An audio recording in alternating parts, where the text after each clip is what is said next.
Guys, paalala ko po sa may mga connecting flight, lalo na sa India at saka sa Thailand. Lalabas po kayo ng immigration, kailangan nyo po dyan ng transit visa. Kailangan nyo rin po dyan ng declaration form. Pag ganyan po na may mga connecting flight kayo sa bansang yan, kailangan po maging alerto kayo. Lalo na pag konting oras lang yung layover ninyo. Malayo pa naman yung domestic flight to international flight sa bansang Bangkok. Kaya bilisan nyo guys kung meron kayong connecting flight ha, hindi pwedeng palamya-lamya. Baka maiwan kayo ng eroplano. Doon naman po sa mga nagtatanong na halimbawa may mga connecting flight sila.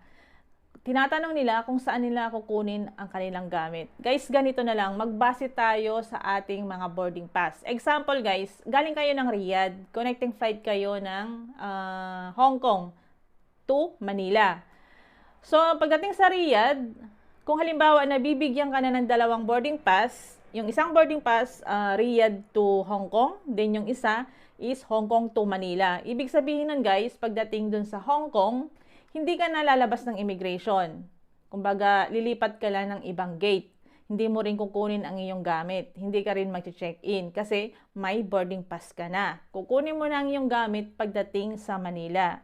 For example naman, galing ka ng Riyadh, connecting flight ka ng Hong Kong to Manila. Sa Riyadh pa lang, pag binigyan ka ng isang boarding pass, ibig sabihin nun guys, pagdating sa Hong Kong, kukunin mo ang iyong gamit, lalabas ka ng immigration, at pupunta ka sa check-in. Kailangan mong i-check-in ang inyong gamit para magkaroon ka ng boarding pass, Hong Kong to Manila.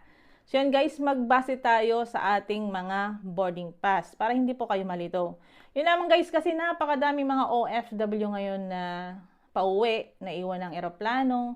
Kasi may mga kababayan po tayo na hindi natuloy ang flight. Sa unang airport pa lang na pag-check-inan niya, na-hold na siya kasi nga connecting flight siya ng Korea. Hinahanapan na po siya ng transit visa. Yung iba naman na connecting flight ng India at saka sa Bangkok, hindi sila pinapayagang mag-check-in kasi hinahanapan din sila ng transit visa kasi nga lumagpas na sila ng isang araw. Yung iba naman, yung dahilan ng pagkaiwan nila ng eroplano, paggawa ng declaration form at saka paglipat ng terminal. Medyo malayo kasi yung domestic flight to international flight. Kaya kailangan natin magmadali guys. Ngayon kasi season, month, maraming mga umuuwing OFW.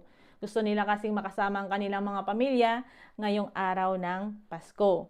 So, yun lamang guys sa mga update ko. Merry Christmas po sa ating lahat.